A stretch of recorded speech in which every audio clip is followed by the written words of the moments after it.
em mesmo ver que estava dando certo, que a gente estava ganhando dinheiro, a gente não saía torrando.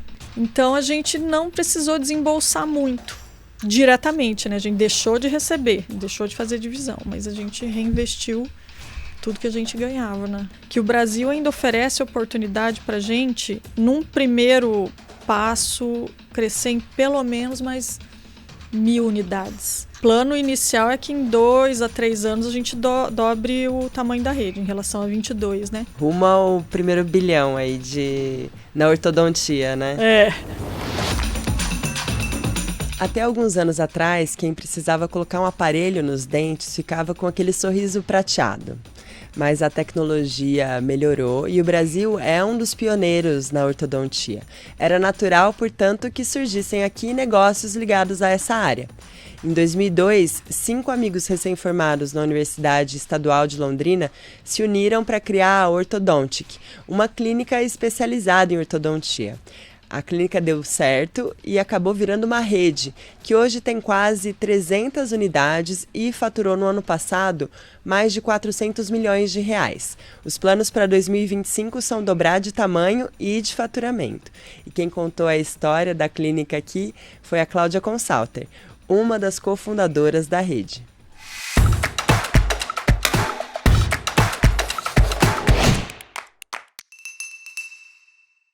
Cláudia, muito obrigada por ter aceitado o nosso convite. Eu te agradeço. Eu queria já começar te perguntando onde você nasceu e cresceu e como que foi a sua infância, né? Se tinha alguém na família que era dentista. Não. Bem, eu nasci no interior do Paraná, em Ibiporã, uma cidadezinha perto ali de Londrina. Meu tio era dono do hospital da cidade, a família inteira nasceu lá. A gente brinca, o tio nasceu todo mundo. E cresci no interior, né? Eu cresci, meu pai, ele é engenheiro agrônomo, então ele foi transferido na época a gente morava em Sertanópolis, quando eu nasci, uma cidadezinha bem do interiorzinho, ele foi transferido, moramos um pouquinho em Guarapuava, mas desde 83 a gente voltou pro norte do Paraná, para Londrina, onde estamos até hoje. Então, hoje eu moro em Londrina, ali, norte do Paraná. A gente brinca que a gente está muito ligado a São Paulo, quase que São Paulo é nossa capital, porque a gente está pertinho ali da divisa, né, com o estado de São Paulo, ali, Assis, Ourinhos. Então, pra gente, São Paulo é mais familiar até do que Curitiba. E, bom, na minha família não temos dentistas como parentes próximos, assim, de primeiro grau. O que eu tive de referência para chegar a escolher o curso de odonto é que meu pai e minha mãe sempre falaram para mim e para minha irmã: vocês têm que escolher uma profissão que vocês tenham autonomia. Vocês não podem depender de ninguém, vocês têm que ser independentes. Então, a gente cresceu com isso na cabeça.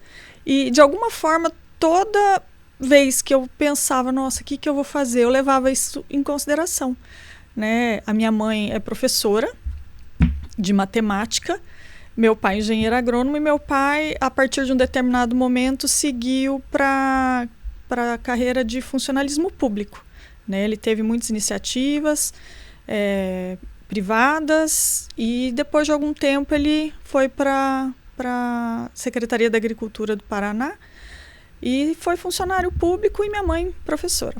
E ele sempre falando, sempre, desde que a gente era pequenininho, vai escolher alguma coisa, seja independente, escolha uma profissão que vocês sejam independentes. E a hora que chegou no terceiro colegial, que não tinha mais jeito, que eu precisava escolher alguma coisa, um dia amanheci, falando, nossa, que legal, vou fazer odonto. E, nossa, me encantei, assim, virou uma paixão de uma hora para outra, assim, em menos de um ano antes de prestar vestibular, me apaixonei. Porque tem gente que desde pequenininho pensa, né? Eu não. E às vezes tem gente na família que ajuda também, né? Que dá uma influenciada. Então não tinha ninguém na sua família, você foi a primeira dentista. A primeira dentista, assim, do nosso núcleo mais próximo, assim, a primeira. E é interessante você falar que os seus pais insistiam, né, para que você buscasse ali uma independência, você e a sua irmã.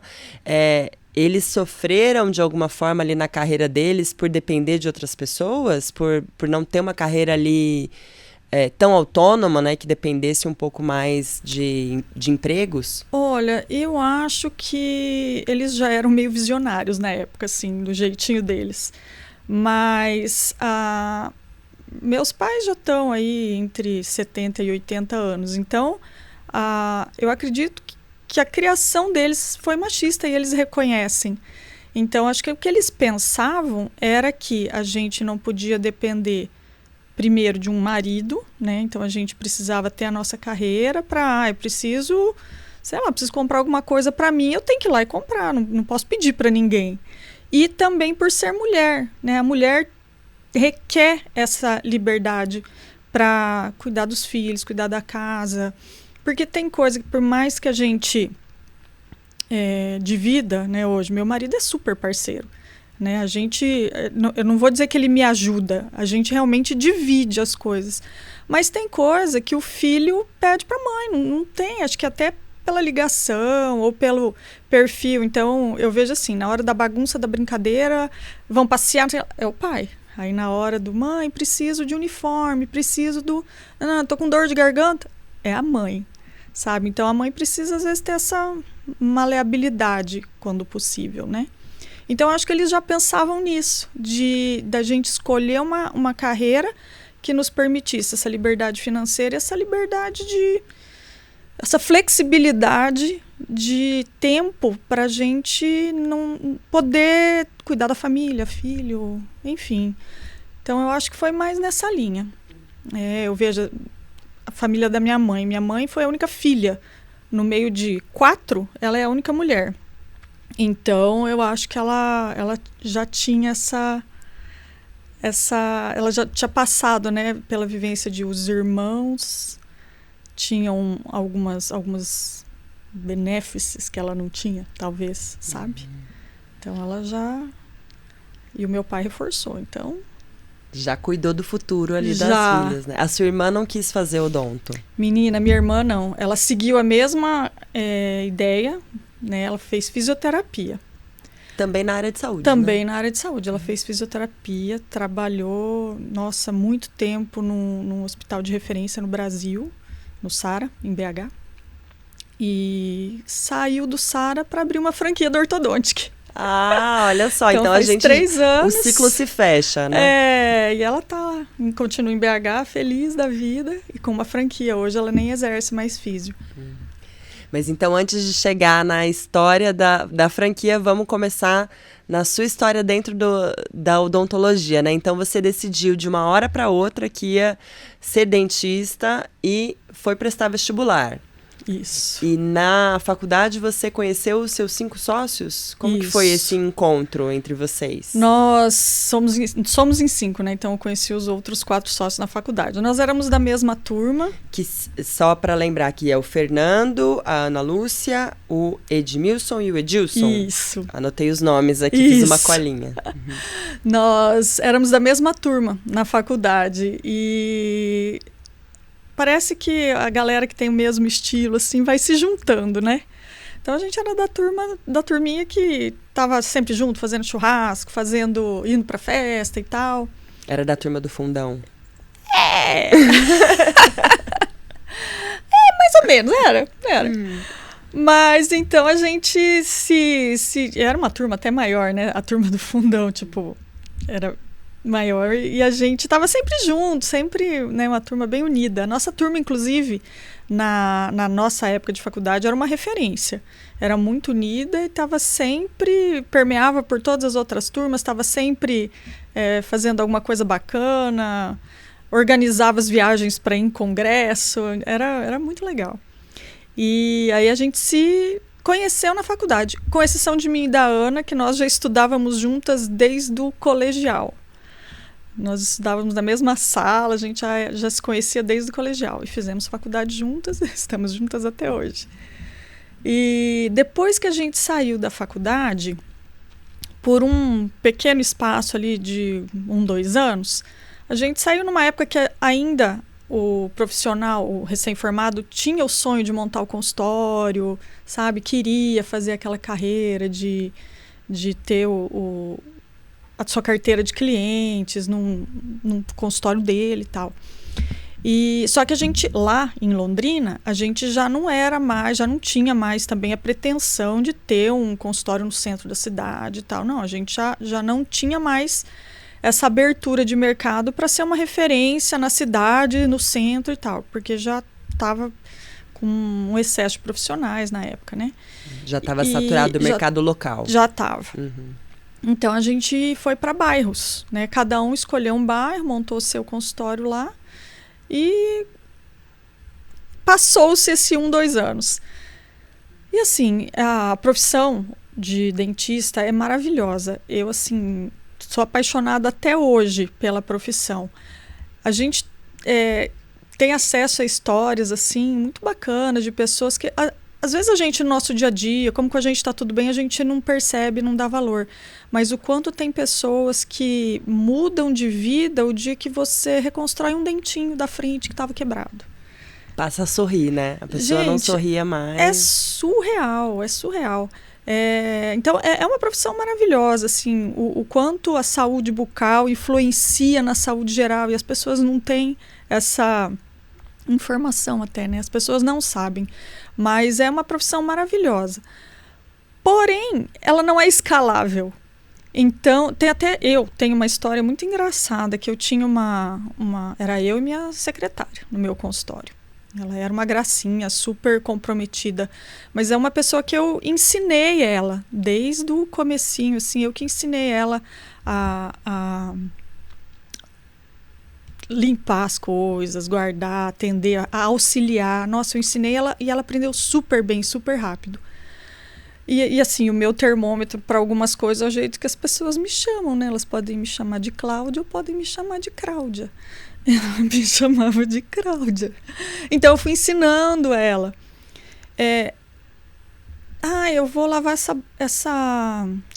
eu vou ligar a autoclave. Não, é autoclave. Eu esqueci uma blusa. Não, é a blusa. E ela aprendeu. Ela aprendeu tanto que até eu ia pegar, às vezes, algumas coisas na autoclave, pegava um pacotinho que estava escrito bloca. Não é bloca, é broca. Então, conforme ia acontecendo essas coisas e a gente não conversa... Claro, tem as clínicas multidisciplinares que os profissionais trocam bastante experiências e tal, mas no caso que o consultório é ali, só você, uma funcionária e os pacientes, o dentista não conversa, gente. A hora que ele está conversando, o paciente está pensando, para de falar comigo, porque eu estou de boca aberta, eu não consigo responder, né? É verdade, não tem como conversar com o paciente, né? Aí a conversa é muito rapidinha entre um e outro, tal, e eu comecei a me sentir muito sozinha, assim, sabe? Eu falava, nossa, né? Sai da faculdade, da turma do fundão, do fervo, e de repente eu comecei a trabalhar, e por mais que eu gostasse, eu comecei a me sentir meio sozinha, e pensando assim, nossa, eu já trabalho o dia inteiro. Da hora que eu chego, a hora que eu vou embora, aí era bairro, então era aquela coisa até mais familiar, assim, né? Você conhece todo mundo, o pessoal tem teu número, tem telefone, e dependendo do procedimento que você faz, você dá mesmo, tipo, qualquer coisa você me liga e tal. Então, às vezes não tinha feriado, não tinha... Eu lembro um 31 de dezembro que eu precisei atender e a pessoa... Falou assim, mas emergência tem que pagar? Eu falava, poxa vida, me tirou, né? Enfim, então essas coisas que foram meio que me desanimando, sabe? E eu pensava, nossa, como é que eu vou escalar? Como é que eu vou ganhar mais aqui, só eu trabalhando? Então, minha cabeça fervilhava, tipo, do que eu vou fazer, o que eu vou fazer. Eu já pensava, nossa, eu preciso ter noções de administração. Baseado nas minhas dificuldades, eu já imaginava as dificuldades que os outros dentistas poderiam ter, né? O curso de odontologia aqui no Brasil, ele é muito bom. Os dentistas brasileiros são referências no mundo, né, em termos de qualificação técnica. E o curso é maravilhoso. Porém, a gente não pelo menos na minha época, a gente não tinha noções administrativas de nada. Então, a gente tinha tabelas de preço de referência para a gente praticar, só que eu não sabia dizer se aquela tabela de preço estava boa, estava muito acima, estava muito abaixo. A gente não tinha noções de fazer formação de preço, calcular uma hora clínica nossa, poder dar desconto. Pode ser que muito desconto que eu tenha dado me deu prejuízo, eu não sei dizer, porque a nossa conta era assim. Então, de coisa pequena que a gente usava, eu nem sei falar, nem sabia falar. Se eu fosse mandar um material para um laboratório, eu saberia só o custo que o laboratório me cobra. De resto, eu também não sabia. Então, às vezes nem o custo de mandar para o laboratório, né? Da logística mesmo, às vezes, né? De envio. E o laboratório, ele manda umas faturas, né? Por trabalho que ele faz. Então essa prótese custou tanto, mas às vezes tem mototáxi envolvido, tem isso, aí a gente nem levava em consideração, não sabia, de verdade, não tinha noção nenhuma. E daí eu falava, nossa, eu preciso fazer algum curso de administração, vou começar a dar curso de administração para dentista, vou ensinar o dentista a trabalhar, pensando. E em paralelo os outros também estavam pensando as mesmas coisas que eu, tipo, nossa, não vai dar para ficar o resto da vida tendo que se preocupar com se tô tendo lucro ou não tô, o que eu tô ganhando tá pagando as contas, não tá. A gente ia trabalhando no giro, mas não sabia nem fazer um fechamento por período, por mês, assim, né? Era no giro, né? Então, a gente já pensando em fazer alguma coisa. Precisamos, né? Todo mundo.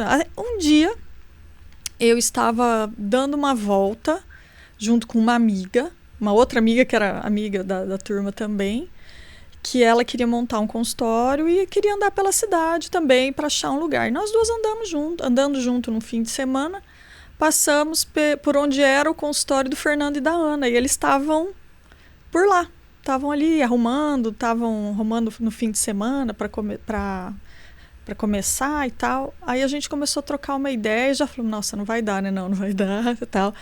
E a gente começou a se reunir, pensando em ideias do que fazer. Todo mundo estava no mesmo barco ali, sentindo que do jeito que estava não dava para continuar. Né? E isso foi lá por 99, 2000, mais ou menos. Vocês tinham quanto tempo de formados, mais ou menos? A gente se formou em 98. Janeiro de 98. Em pouco tempo já sabiam que não ia dar para continuar. Já, né? Em pouco tempo já falamos, nessa não vai dar. Então a gente começou a se reunir. Trabalhando, cada um no seu consultório, mas à noite a gente sempre se reunia com ideias, jogando ideias para ver o que nós poderíamos fazer então para mudar. A primeira ideia que nós tivemos, que a gente tentou até colocar em prática, foi que eu participava de um fórum, também a internet estava começando, não era todo mundo que tinha, e era bem quando tinha salas de chat do UOL, né? Tinha umas coisas diferentes do que tem hoje, assim. E eu participava de um chat de odontologia, e um grupo de dentistas que falavam sobre várias coisas, mas o que eles mais falavam era de inadimplência, o nível de inadimplência que estava, e a gente começou a perceber isso também, porque eu não me lembro exatamente como que foi o caso, mas me parece que algum de nós tinha tido uma paciente que ficou inadimplente num outro consultório. Fui eu. Realmente era difícil de lembrar, né? Minha paciente tinha ficado inadimplente comigo e o Fernando se ofereceu para ligar, se passando por meu advogado. Aí ele ligou para essa paciente e ela falou assim, mas de qual dentista que tá falando? É do da rua tal ou da rua tal? E nenhuma das duas ruas era a minha rua. Ou seja, ela já estava devendo pelo menos para 3. Daí juntou isso com o fato desse fórum que estava o pessoal falando muito de inadimplência. A gente falou, nossa, vamos montar então um serviço onde os profissionais possam pesquisar o paciente para ver se eles são inadimplentes ou não, e a gente cobra por isso. né? Como um Serasa, assim, né? Que o pessoal, para fazer as consultas, tem uma mensalidadezinha, uma taxinha lá que paga. A gente falou, nossa, vamos ficar rico com isso, vamos ficar milionário. Aí a minha irmã, na época, estava na faculdade ainda, ela fez uma pesquisa, né? A gente pediu para ela fazer uma pesquisa em Londrina para ver se ia ser bem aceito e tal. Ela fez, ela levantou os dentistas de Londrina, ligou para bastante gente, a grande maioria achava uma boa ideia e consumiria o serviço. Aí a gente foi ver a validade legal disso, para começar, né, a operacionalizar. Não podia fazer porque era antiético. Todo mundo que busca tratamento, a gente é obrigado a oferecer. Puxa vida. Nossa, a gente ficou muito desanimado. Mas não, tá bom, então vamos fazer o que agora?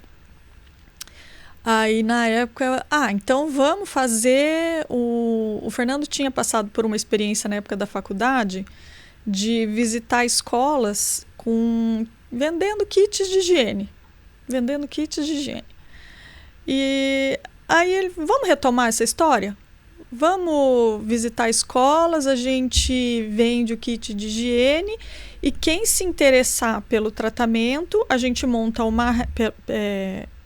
na venda de escolas, a gente também oferecia tratamentos. E quem se interessasse por fazer tratamentos, a gente indicaria para amigos nossos que também tinham consultórios em bairro. Nós mapeamos nossos colegas de faculdade e todo mundo que tinha consultório em bairro, a gente convidou para participar desse projeto. A gente abrangeu, muitos bairros de Londrina, muitos bairros. E a gente, então, cobraria do aluno, né, que quisesse ter acesso a isso, é como se fosse um cartão de desconto. E quem quisesse teria acesso aos profissionais com valor menor e a gente receberia esse primeiro pagamento. Menina, o negócio começou legal. Ao longo do tempo, nós percebemos que a grande maioria da procura dos alunos era para fazer ortodontia. Então, 99% das pessoas que compravam essa ideia, né, que compravam, vou chamar de plano, mas não é plano, mas 90% das pessoas, 99% das pessoas que compravam era para fazer ortodontia. O cara que estava tendo mais lucro de todo mundo, mais do que nós, inclusive, era o nosso colega que atendia ortodontia. Aí nós falamos, não, então pera lá. Então, vamos repensar isso, né? Vamos ajustar a rota. Então, vamos fazer um projeto... vamos reformular a ideia para que as pessoas já busquem direto, então, a ortodontia e nós vamos atender a ortodontia de todo mundo. Foi aí que começou. Vocês não trabalhavam especificamente com ortodontia até esse período? Não. Nenhum de nós éramos ortodontistas. Com especialidade, né? Nem um especialista em ortodontia, mas nós tínhamos esse nosso colega que era ortodontista e outros colegas nossos que já estavam finalizando especialização em ortodontia, que já tinham terminado a especialização em ortodontia, e eles começaram a trabalhar junto conosco. Então, aí começou. Quando a gente começou a fazer a divulgação direto para a ortodontia, né? Fazer atrair as pessoas, falando direto de ortodontia. A gente estava com a clínica montadinha, né? Em 8 meses a gente estava com quase 1.000 clientes. Nós precisamos sair meio correndo, assim, para alugar um lugar maior, reformar e ter mais espaço. Porque a gente já não tinha mais espaço para atender todo mundo. Então a gente tinha um consultóriozinho com 3 cadeiras odontológicas, atendendo quase 1.000 clientes. Aí o pessoal chegava, a sala de espera não cabia. Era um problema bom, a gente falava, era um problema bom. Porque enquanto a gente tinha muitos colegas reclamando que que já não tinha mais cliente, a concorrência, tal, a gente de repente se viu com esse problema. E foi assim que nós começamos. Em 2002, a gente começou com esse modelo. O nome já era Orthodontic? Era Orthodontic Center. Era grande o nome. Aí, em 2016, a gente fez um rebrand da marca, reduzimos para Orthodontic, fizemos um redesign e tudo, para ficar mais atual. Mas, então, em 2002 nós começamos. Em 2004, um primo do Fernando, que era ortodontista, em outra cidade, se interessou por nós, né? Assim, nossa, como que vocês cresceram tanto, se interessou pelo negócio.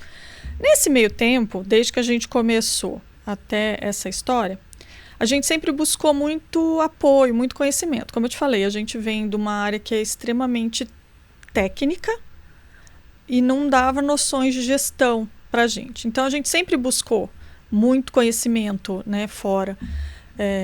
A gente sempre fazia curso com o Sebrae. Depois, né, quando a gente virou franquia, a gente sempre buscou apoio de consultorias especializadas em franquia. Aqui em São Paulo tem a Xert, depois buscamos Riso Franchising, e sempre participando de eventos para a gente acumular conhecimento que a gente não tinha. Então, quando a gente cresceu, mudamos de lugar. Vocês fecharam seus consultórios de bairro ou continuavam atendendo no bairro? Por um tempo a gente continuou. Depois que a gente começou com a clínica, depois de um ano mais ou menos, a gente foi saindo. No começo a gente arrendou para outros profissionais, até que vendeu, desfez. Os equipamentos que a gente tinha, nós levamos para essa clínica nova. Nós todos fizemos mais ou menos, seguimos mais ou menos os mesmos tempos e movimentos aí. Então a gente contratou consultoria do Sebrae na época. Nossa, a gente precisa se organizar, a gente precisa ter um conhecimento melhor de organização, gestão. Então fomos no Sebrae para ver o que eles podiam ajudar a gente, tipo, sem saber que a gente está com esse problema. Indicaram 5S. Então contratamos um consultor que trabalhou com a gente cada S. Num deles, ele falou pra gente: como que vocês treinam os colaboradores de vocês aqui na clínica? Cada vez que vem a gente conversa e tal. Ele falou: vocês não têm manual de nada? Não tem. Aí ele falou assim: olha, ia ser tão bom se vocês tivessem os manuais descrevendo cada coisa que cada um tem que fazer, porque daí fica fácil, você segue um manual, a pessoa tem um manual e fica tudo padronizado. Legal. Então a gente descreveu tudo, cada função, e na época era recepcionista, auxiliar, enfim, as funções mais básicas ali, né? Então a gente descreveu tudo. Chegou lá por 2004, esse primo do Fernando, né, se interessou, e aí a gente não pode montar uma clínica, então, de sociedade em Florianópolis, não sei o que lá. A gente falou: vamos tentar, vamos. Então montamos essa clínica lá em Florianópolis, e com esses manuaizinhos que estavam todos descritos, foi muito fácil a gente levar todo o processo que a gente tinha para lá. Foi muito tranquilo. Todos os funcionários de lá, eles foram treinados da mesma forma para executar os mesmos processos, igualzinho a gente fazia em Londrina. Porque a preocupação era o seguinte: para ter o resultado que tinha em Londrina, tinha que fazer do jeito que fazia em Londrina. Então a gente levou para lá, e o Fernando e a Ana na época ficaram uns 40 dias lá quando inaugurou, ajudando esse novo sócio lá a organizar, implantar tudo certinho, até que começou a andar sozinho. Também foi super bacana, no começo dele também teve um ramp-up bem legal. E nisso, pessoas do nosso ciclo de amizade, vendo o sucesso que a gente estava tendo em Londrina e o sucesso que foi em Florianópolis, queriam que nós fôssemos sócios também em outros lugares. Aí a gente falou: não, sócio não dá. A gente não está lá no dia a dia, é muita responsabilidade para a gente estar em tantos lugares ao mesmo tempo enquanto sócio. Mas franquia pode ser. Estava começando na época, era um movimento novo na época, foi bem na época que o Sorridentes também estava começando, o Odonto Company também estava começando a desenhar. Então, nós ali fomos as primeiras que aprendemos junto, né, esse negócio de franquia com serviço odontológico. Então, tivemos a primeira franquia daquele jeito. com muita coisa mais combinado de boca do que nada, sem a estrutura formal que a gente tem hoje, óbvio. Mas era com amigos, os nossos primeiros franqueados estão com a gente até hoje, com mais de uma unidade, né? E aprendemos junto. É igual mãe de primeira viagem, sabe? Filho não vem com manual, você vai aprendendo junto com a criaturinha ali. Vocês até que vinham com manual, né? Pelo menos. Já era mais Já fácil. tinha manual. Então, essa formataçãozinha que a gente fez por conta desse 5S foi o que foi, assim, é o princípio básico da franquia. Né? O franchising ele é baseado em padronização, em seguir um know-how que dá certo. E a gente, sem saber, fez isso. Né? Então, a gente começou o franchising sem saber que estava começando o franchising. Então, aí isso que possibilitou a gente já começar com essas ideias de padronização de trabalho, de atendimento e tal. Até nessa unidade de Florianópolis, até padronização visual a gente levou para lá. Né? A marca, os painéis que a gente tinha, né? Fotos, coisas de comunicação visual assim que a gente usava em Londrina, material gráfico, a gente levou tudo para lá, igualzinho. Então a gente já começou com essa ideiazinha, essa sementinha de franquia lá. E daí depois, quando a gente teve essa primeira unidade, e aí a gente falou, não, então vamos franquear? Vamos franquear. Aí a gente começou a correr atrás, aí para profissionalizar mesmo. Foi quando a gente contratou o Grupo Xerto daqui. Enfim, aí a gente foi atrás da legislação, né, a lei do franchising, se registrar na BF. Então, a gente, desde o comecinho, já era inscrito na BF. Então, a gente tem bastante tempo de ABF já. E começamos. E como que é a administração hoje entre vocês, né? Vocês continuam 5 sócios ali no dia a dia? Como que vocês se dividem, né? Porque você falou que vocês foram aprendendo administração ali, muito fazendo, né? Olha, o legal da sociedade, de uma sociedade que dá certo, como a nossa, assim, é que a gente conseguiu juntar perfis diferentes com o mesmo objetivo. Então, tem o perfil que é mais empreendedor, mais atirado, que dá. Aí tem o perfil que é mais analítico, tem o perfil que é mais processual, o perfil que é mais ponderado. Então, a junção desses perfis foi o que, na minha opinião, conduziu o negócio para dar certo. Porque nenhum perfil desses sozinho talvez tivesse sucesso. Porque não adianta você ter 1001 ideias e sair derrubando tudo, e depois não tem, né, sem ter a ponderação. Não adianta você ficar só analisando, porque se não tem o que analisar, você não analisa nada. Quem é processual, a mesma coisa, você não constrói processo de uma coisa que não existe. Né? Então, eu acho que os 5 perfis aqui trabalhando juntos foi essencial para a gente ter sucesso. E até recentemente nós participamos de um processo de aquisição, né, onde a Odonto Company adquiriu 55% da Orthodontic. Até esse momento, nós 5 trabalhávamos juntos, né? Cada um desenvolvendo uma atividade mais ligada ao seu perfil. E a partir do momento que houve aquisição, aí entra um processo de governança, né? Onde tem o pessoal que fica mais no conselho, o outro fica mais como executivo. Então, hoje mudou um pouquinho, mas até dezembro, né, que foi quando houve o evento, nós 5 trabalhávamos juntos ainda. Atendendo também? Não. Inclusive, a gente separa muito bem isso. Hoje, na nossa rede, nós temos quase metade dos nossos franqueados não são dentistas. Esse é uma coisa fácil. Administrar um franqueado que não é dentista, não digo administrar, mas fazer com que ele exerça todas as funções de gestor é fácil. Quem é dentista é apegado, né? Então, o dentista, ele quer atender. E eu entendo, porque a gente, né, era um sofrimento, assim, de certa forma. Puxa vida, parar de atender, fiz 5 anos de faculdade.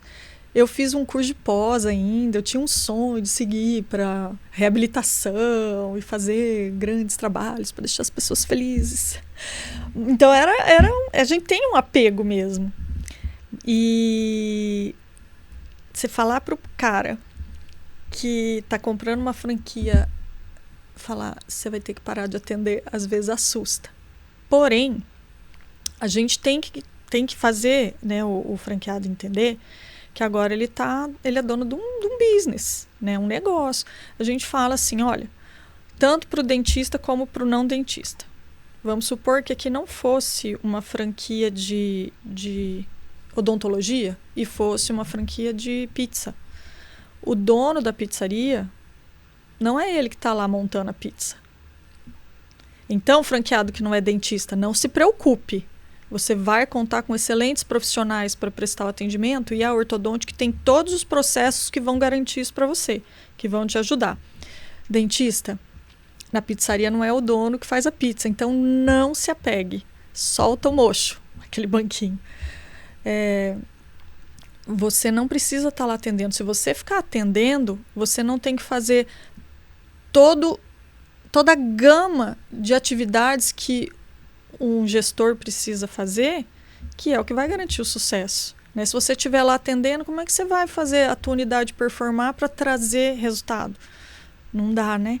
Então, a gente precisa trabalhar nessa mudança de chave, assim, do franqueado, principalmente do que é dentista, para que ele tenha sucesso mesmo. Então, nós não atendemos mais, desde que a gente abandonou, desde que nós encerramos as atividades do nosso consultório, o que a gente fazia só era aquela consulta inicial de avaliação, para saber se precisava de aparelho, se não precisava, se tinha cárie, se não tinha, essa consulta inicial de avaliação. E depois nosso corpo clínico atendia. E é assim que a gente orienta hoje os franqueados. Tem a equipe que faça tudo, seguindo o processo. Então, a gente embarcou muita tecnologia no processo da ortodôntica. Então, desde o momento que o cliente é cadastrado no nosso sistema, a gente segue ele em tudo. Então, a gente sabe os pacientes que estão fazendo a avaliação, o que eles precisam fazer. Em cada etapa dele dentro da clínica, todos os profissionais que o atendem têm acesso a todo esse prontuário, todas essas informações dele. E a hora que ele inicia o tratamento, né, nosso core é principalmente ortodontia, então a hora que ele inicia o tratamento ortodôntico, o ortodontista dele, que é o mesmo, né, que atende ele sempre, o ortodontista dele tem acesso a todas as informações que ele precisa. Então, o processo permite que a gente terceirize o atendimento, sabe? Então, é muito, muito seguro que aconteça dessa forma. E você falou que no ano passado vocês foram adquiridos, né? Em parte ali, pela Odonto Company, eles entraram com um investimento, né? E pegaram ali uma parcela da empresa. Como que foi a negociação para isso? Porque, de novo, foi um momento de abrir mão um pouco para vocês, né? Para crescer. Então, receber um novo sócio, como que foi essa negociação e esse movimento depois? Olha, essa negociação foi bem longa. Ela demorou aí de 3 a 4 anos. E desde antes da pandemia, a gente já vinha namorando, assim. E assim, inicialmente, o que acontece? A Odonto Company tinha já o projeto de formar um grupo com várias marcas, cada marca sendo referência por uma área da odontologia. Então, eles já tinham a própria Odonto Company como uma marca generalista, né, que atende clínica geral, né, que a gente chama clínica geral. É ali o dia a dia do paciente que vai fazer uma restauração, fazer uma prótese, né? Então, eles atendem, tipo, de tudo um pouco, né? Aí, eles agregaram a Oral Sim, que é a marca referência em implante, e faltava a ortodontia, que das grandes especialidades são as mais, assim, enquanto especialidade, são as mais fechadas, assim, porque não tem uma coisa atrativa. Não tem uma marca especialista em canal, por exemplo. Especialista em canal. Não são marcas que são objeto de desejo, né? A especialidade não é objeto de desejo. Ninguém acorda um dia com o sonho de fazer um canal no dente. Não, faz porque precisa, porque está com dor, né? Enquanto que a ortodontia e a implantodontia são. A pessoa sonha, quem não tem um dente sonha em ter de volta, né? Quem tem o dente torto sonha em arrumar. Então faltava o player de ortodontia. Então começamos a negociação. Inicialmente foi meio chocante mesmo, veio esse negócio. Não, mas não precisamos disso. A gente chegou até aqui, nós podemos crescer mais. Só que durante a negociação, a gente foi vendo outros eventos, existe essa tendência no mercado de formação de grandes grupos, né, de unir forças, né, e a gente vê isso em vários setores, de alimentação, de medicamento, então é uma tendência essa formação de grandes grupos. E a gente foi pensando, nossa, se a gente não entra, de repente a gente pode ficar para trás. Se entra um outro e não nós, aí a gente vai estar competindo com um grupo muito grande. Além disso, aí eu estou falando por mim, tá? Eu entendo que talvez a gente tenha chegado num limite de...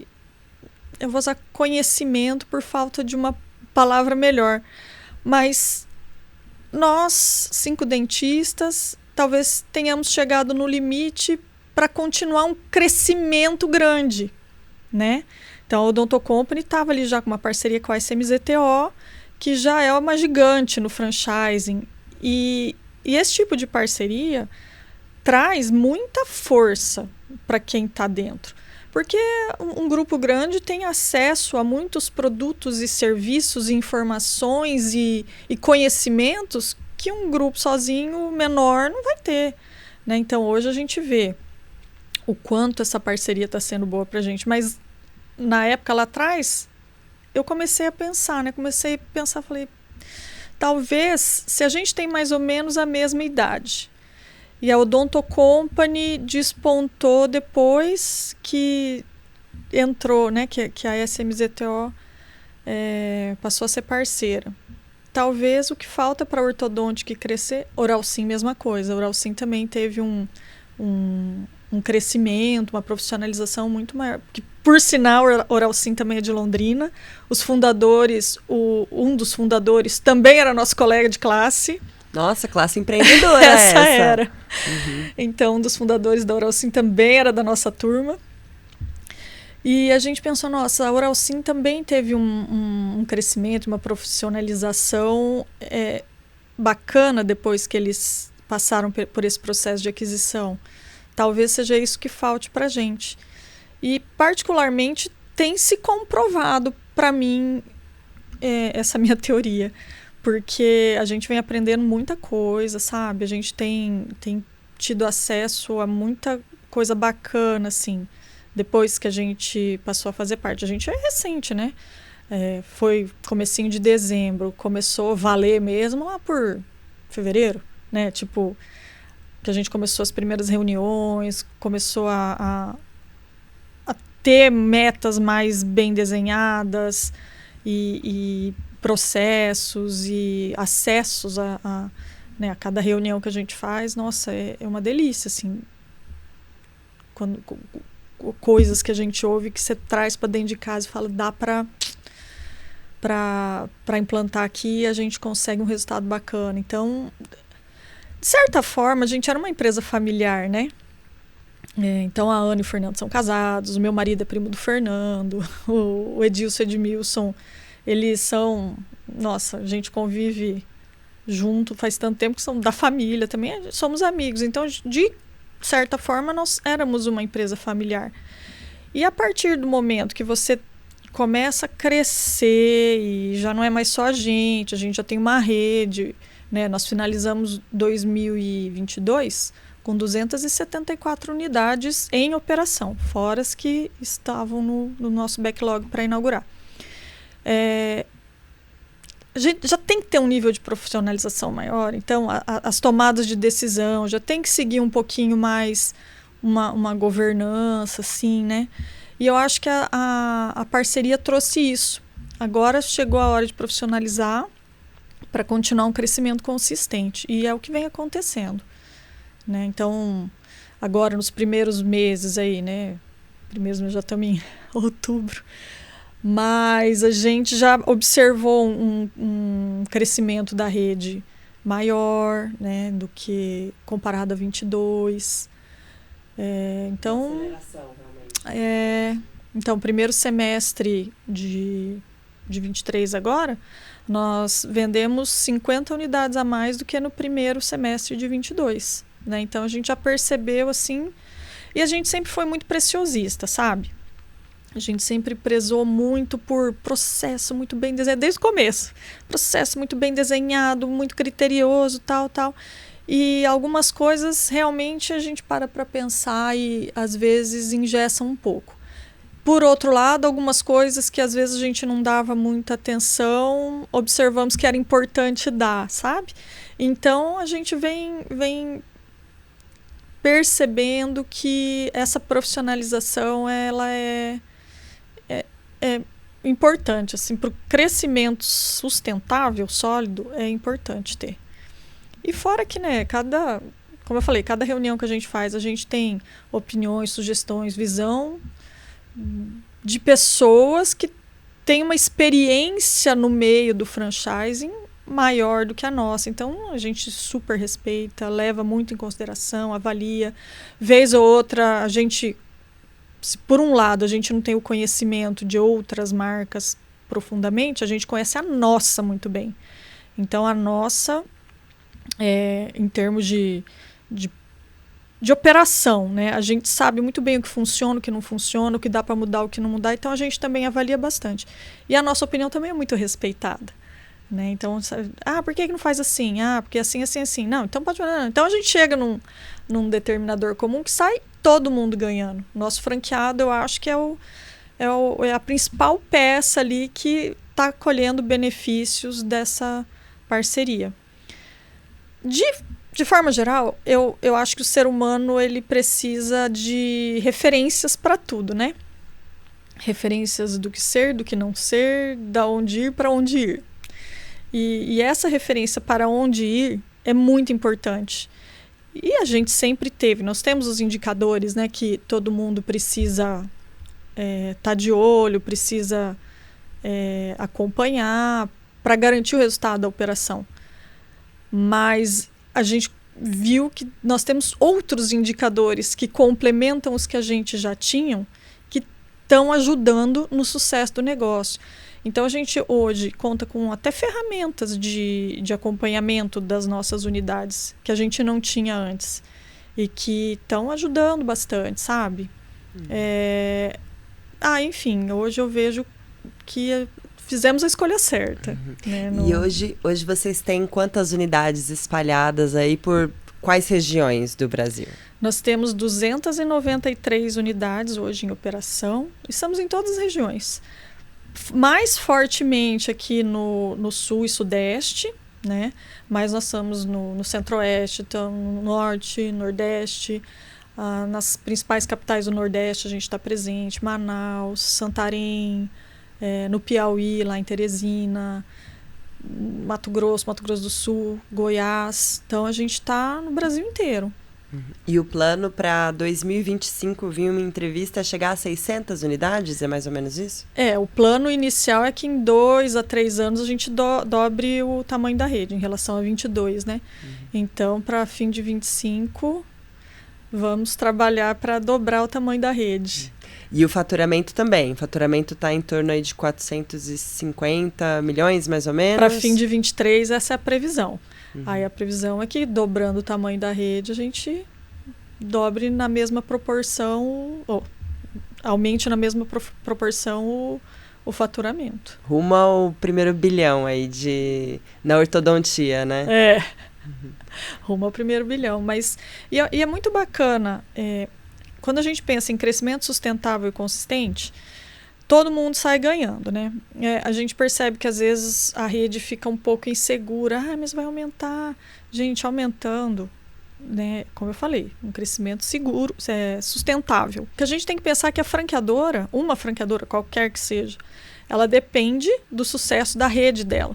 Então a franqueadora ela precisa ter em mente que tudo que ela fizer vai impactar a rede de alguma forma. seja de forma positiva ou negativa. Então, a gente trabalha muito sempre com essa visão de médio e longo prazo, pensando nos impactos que qualquer decisão que a gente tome, como que isso vai refletir na rede daqui a um tempo. E um crescimento sustentável, reforço bastante, ele traz muito benefício para a rede, porque aumenta o nosso fundo de propaganda. Né? Aumentando o nosso fundo de propaganda, as possibilidades que a gente tem em termos de melhorar ainda mais nosso posicionamento de marca, trazer mais benefícios e tal, aumenta, né? Na medida que a gente tem maior contribuição, a gente tem maior volume de dinheiro para usar, né? As parcerias, então, recentemente nós conseguimos uma parceria muito bacana com um player referência mundial em alinhadores dentais. E a parceria só foi possível por sermos quase 5.000 clínicas ao todo, né? Falando em termos de grupo. Então, e a Ortodontic teve essa oportunidade por estarmos num grupo desse tamanho, né, com esse volume. Então, as possibilidades, conforme a gente vai aumentando de volume, a rede, ela traz benefícios para todo mundo. Então, a gente tem defendido bastante isso, mas, de novo, sempre falando em crescimento sustentável. A franquia, ela é um caso interessante. Ela é um caso interessante. O sucesso de uma franquia, né, de uma unidade franqueada, ela é responsabilidade do franqueado com o apoio da franquia. Por quê? Vamos voltar lá no começo. Lá em Florianópolis, a gente teve muito sucesso, porque a gente tinha todos os processos muito bem desenhados, funcionava muito bonitinho aqui em Londrina, levamos os processos para lá. Só deu certo por quê? Porque quem operacionalizou aqueles processos seguiu certinho. Então, franquia é isso. Então, a responsabilidade da franqueadora é desenvolver processos e estar sempre atento à atualização, né? Está sempre atualizado no mercado, sempre com novidades, sempre inovando, né? Sempre com boas inovações. Testar e falar, pessoal, funciona. A responsabilidade do franqueado é fazer igual. Né? Então, o que muitas vezes acontece é que, apesar de uma pessoa escolher uma franquia porque já tem esse know-how e é só aplicar, quer mudar, quer fazer diferente. Então, o sucesso da franquia depende muito do know-how da franqueadora e do comprometimento do franqueado em aplicar o know-how da forma correta. Então, quando a gente fala para todo mundo, gente, estamos crescendo, vamos ficar cada vez mais forte, a gente tem que estar unido, temos que estar... a gente sempre usa franquia de sanduíche. Você não viu a marca de hambúrguer vender cachorro-quente, então não inventa. Faz certinho, até porque a gente precisa se posicionar enquanto marca referência numa especialidade. Então, esse trabalho da gente estar sempre levando para o franqueado as informações, trazendo as novidades, mantendo esse relacionamento com ele saudável, é o que garante aí para a gente, junto com os nossos planejamentos, esse crescimento saudável. A gente tem que estar na mesma vibe, né? Franqueador e franqueado tem que estar com o mesmo objetivo, mesma vontade e ter acesso às mesmas informações para a gente caminhar junto. E hoje vocês crescem no Brasil apenas, ou já estão pensando em planos internacionais, por exemplo? Olha, a gente tem muito espaço no Brasil para crescer ainda, né? Nós temos, segundo os nossos estudos, né, a gente já mapeou que o Brasil ainda oferece oportunidade para a gente, num primeiro passo, crescer em pelo menos mais 1.000 unidades, podendo chegar depois no momento de atender em modelos menores, em cidades menores, a 3.000. Então, antes da gente falar, já falamos de internacionalização, começar a América Latina primeiro, mas no primeiro momento a gente ainda precisa tomar o mercado no Brasil. Mas um próximo passo, talvez aí quem sabe, uns 5 a 10 anos, aí já iniciar um movimento de internacionalização. Até fizemos curso de espanhol já, para começar. Já dá para atender, né? Pelo Já, menos. Até já. porque o pessoal não vai falar tanto assim, né? Vão estar lá com a boca Com a aberta. boca já aberta. Consegue. Mas hoje eu queria saber também um pouquinho, voltar lá atrás, né? Quando vocês criaram a primeira clínica, como que vocês reuniram investimento para isso? Foi dinheiro de vocês mesmo? Vocês colocaram ali para dar esse primeiro passo? E depois, quando vocês foram crescendo também, onde que vocês buscaram verba para conseguir expandir, né? Porque é um negócio que traz dinheiro, mas que também consome bastante, né? Olha, eu tenho um orgulho da gente com essa história. Quando a gente começou lá atrás, existia uma linha da Caixa Econômica que chamava Proger. Era tipo Projeto Geração de Emprego para recém-formados. Quando nós montamos nossos consultórios, todos nós a gente tinha que fazer um curso no Sebrae que chamava Brasil Empreendedor. Nós fizemos o curso para poder pleitear o Proger. Então era pré-requisito. Para pleitear o Proger, você tinha que fazer o Brasil Empreendedor. Eu acho que era até uma forma da Caixa garantir que ia voltar o dinheiro, né? Na medida que a pessoa que estava adquirindo a dívida ia utilizar bem o dinheiro. Foi muito bacaninha também esse projeto. A gente teve as primeiras noções aí de administração, foi lá. Foi aí que começou, tipo, a hora que falou de custo operacional, eu falei, que é isso, gente? Então foi a primeira noção administrativa que a gente teve. Aí passou aquele tempinho, lá, 1, 2 anos, a gente com o consultório, começamos a falar em montar a clínica. Ainda tinha o Proger. Então, de novo, vamos nós para o Proger. Começamos com o Proger, aí a gente precisou pedir para o meu pai, cada um pediu para o seu pai, mas era uma quantia muito pequena, era coisa de hoje, assim, cada um ter que precisar pedir mais, sei lá, 80 mil, para complementar o dinheiro para a gente fazer a nossa clínica lá. Só que, como eu te falei, o negócio foi tão bom, assim, foi tão legal no começo que a gente não precisou, a própria operação se pagava. Como nesse início a gente ainda tinha os nossos consultórios, tudo que entrava na nossa clínica, na época ela chamava Odonto Acessível, porque ela era acessível para todo mundo. Então, tudo que entrava nessa operação que a gente tinha junto era reinvestido. A gente ficou muito tempo só reinvestindo, até porque 1 ano depois já veio a necessidade da gente mudar para um lugar maior, então a gente continuou reinvestindo. Para a gente começar a fazer retirada, demorou pelo menos aí 1 ano e meio, 2 anos, porque era tudo reinvestido. Então, olha, eu não vou falar que é sorte, porque eu não acredito em sorte, não. Eu acho que, eu não lembro quem falou, mas quanto mais eu trabalho, mais sorte eu tenho, sabe?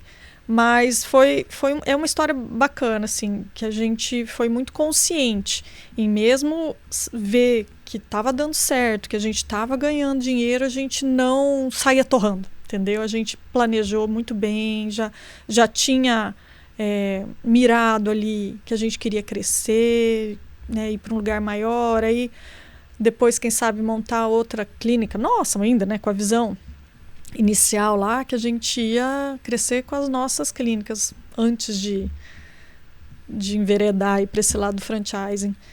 Então, a gente não precisou desembolsar muito diretamente, né? A gente deixou de receber, deixou de fazer divisão, mas a gente reinvestiu tudo que a gente ganhava na nossa operação. Também exige um planejamento financeiro prévio, né? Para você conseguir se manter ali durante quase 2 anos sem retirada. Então a gente continuava, a gente se dividia, né, no começo, então cada um tinha seu dia de ir lá trabalhar, tinha o dia de fazer avaliação, sábado, nossa, a gente ia, todo mundo, sábado era uma correria, um monte de atendimento, um monte de avaliação, cuidar de parte administrativa, fazer conferência, fazer as conciliações dos pacientes, né? Quem foi, quem não foi, quem pagou, quem não pagou, para fazer as ligações, né? Passar para os funcionários fazer ligação. Olha, a gente trabalhou muito. Esse começo a gente ficou praticamente 1 ano se reunindo à noite, trabalhava durante o dia e se reunia à noite e via como estava o negócio, fazia nossos planejamentos, desenvolvia material. Imagina que a gente tinha agência de marketing naquela época. Éramos nós. Fiz muita coisa no Paintbrush. Fiz muita coisa no Paintbrush. Ai, gente. Era um as do Paintbrush. Imagina o tipo de coisa que saía. Mas, assim, foi muito bacana, foi um aprendizado muito legal. E depois, a gente já tinha começado a franquia, a gente já tinha até um volume, já estava aí beirando as 50, 60 unidades. Em 2010, a gente também passou o ano de 2010 inteiro trabalhando até 11 e tanto da noite. Acabava o expediente da clínica e da franqueadora tal, a gente pedia alguma comida lá na clínica e ficava até umas 10, 11 horas da noite. Foi o ano inteiro. Eu era praticamente recém-casada, não tinha 2 anos de casada ainda. O Fernando e a Ana tinham um filho bebê e a gente trabalhando até tarde, toda noite, desenvolvendo material, desenvolvendo processo. Menina, então, foi muita sorte. Muita sorte. Trabalharam demais para isso, Bastante. Né? E como que foi a pandemia para vocês? Porque foi um momento que fechou, né? Que complicou muito a vida dos dentistas, principalmente, né? Foi. Olha, menina do céu, quando estabeleceram lockdown, eu falei, meu Deus do céu. E daí os meios de comunicação tinham que falar alguma coisa, né? Aí tinha dicas de onde não ir, o que não fazer para se preservar do coronavírus. O consultório odontológico estava lá em primeiro lugar em todas. Locais para evitar durante a pandemia. Não vá ao dentista. Eu falei, nossa. Mas, passadas aquelas 2 primeiras semanas que foram mais intensas, né? Tava ainda aquela loucura de gente... As notícias que estavam chegando, né, de gente morrendo muito, tanto na Europa como aqui no Brasil. Aquelas notícias da Prevent Senior que saíram. Nossa, era assustador, né? Porém, nós, enquanto franqueadora, a gente foi muito rápido, muito ágil em se comunicar com os nossos clientes. A gente já começou a enviar para eles muitas informações, tanto no como se prevenir, né, das ações importantes de prevenção, lembrando de higienização bucal, né? Não esqueça da higienização bucal, tá de máscara, mas não esqueça que cuide da alimentação, você está em casa, mas não deixe de cuidar da sua saúde, não fique comendo o dia inteiro, né? Mantenha os horários, cuide da rotina e tal. E passadas essas 2 semanas, os próprios pacientes começaram a perguntar, e aí, quando vai voltar? O desafio que a gente teve não foi das pessoas não quererem ir ao dentista e nem dos franqueados não quererem abrir as unidades. Foi da proibição, né? Houve aquele tempo que as cidades, né, os estados, eles proibiam a abertura dos estabelecimentos comerciais, principalmente dos consultórios odontológicos. Então, esse foi um grande desafio. A gente teve as unidades que estavam ali em alguns estados. Posso falar? Pode. Minas, por exemplo, foram muito atingidas. Porque em Minas foi um dos estados assim, que mais foram restritivos com a pandemia. Mas nos outros, de forma geral, assim, os franqueados foram sensacionais. A galera estava super motivada, pessoal que ligava para eles querendo atendimento, eles abriam não, né? Entra e fecha. Eles prestavam atendimento. Então, assim, pra gente normalizou muito rápido, a gente não sentiu muito, não. É porque não dá para você parar um tratamento no meio também, às vezes, né? Precisa de manutenção. Não pode. A nossa luta com os nossos pacientes é falar para ele, não falta. né? Existem muitos riscos de você ficar com o aparelho na boca sem a ativação, sem a devida manutenção. Então, aí de repente... E, inclusive, esse era um argumento nosso quando a gente começou a preparar alguns comunicados para os próprios pacientes e, às vezes, até alguns documentos que a gente precisou enviar para algumas vigilâncias sanitárias de alguns locais, né? A nossa defesa era essa: nós não podemos não prestar atendimento. Talvez o risco dele ficar com o aparelho na boca sem cuidado, tudo bem, ele vai morrer, mas ele pode ter outros problemas, né? E dentro de um consultório odontológico, ao contrário do que estava sendo pregado na época, é um dos lugares mais seguros que tem. A gente tem que lembrar o seguinte: o dentista já é preparado para tomar cuidado desde a vida acadêmica. O risco de transmissão de doenças que a gente tem num consultório odontológico não é só Covid. Temos hepatite, temos AIDS, temos um monte de doença infecto-contagiosa que o meio principal de transmissão é da boca. Então tá. Então todos esses não tem problema, pode atender, só tem que tomar cuidado com a Covid? Não, tem que tomar cuidado com tudo. Então, a gente até defendia isso também. Ao contrário do que está sendo falado, né, no todo o nosso material de comunicação com o nosso cliente, a gente reforçava que os cuidados dentro de um consultório odontológico, dentro de uma ortodôntica, já são tomados desde sempre, porque existem outras doenças que a gente precisa evitar, precisa prevenir, né? Então, pra gente, assim, foi bem tranquilo, mas a gente não teve, assim, um impacto tão grande como outros mercados aí tiveram, né? Tipo, festa, alimentação, que teve que se reinventar, né, praticamente. Então, a gente passou mais flat, assim, não tivemos quedas, não tivemos fechamentos, nada disso. Cláudia, a conversa está muito boa, mas a gente precisa encaminhar aqui para o final já, uma pena. Mas eu queria saber, para a gente terminar aqui, se tem algum livro, algum filme, alguma coisa que você indica para quem está assistindo, que a gente sempre gosta de sugestões, eu principalmente. E também se tem alguma sugestão, algum conselho que você daria para quem está começando um negócio. Olha, livro. Eu li recentemente um livro sobre inovação digital. Tá me fugindo o nome, mas eu posso te mandar depois para colocar na descrição.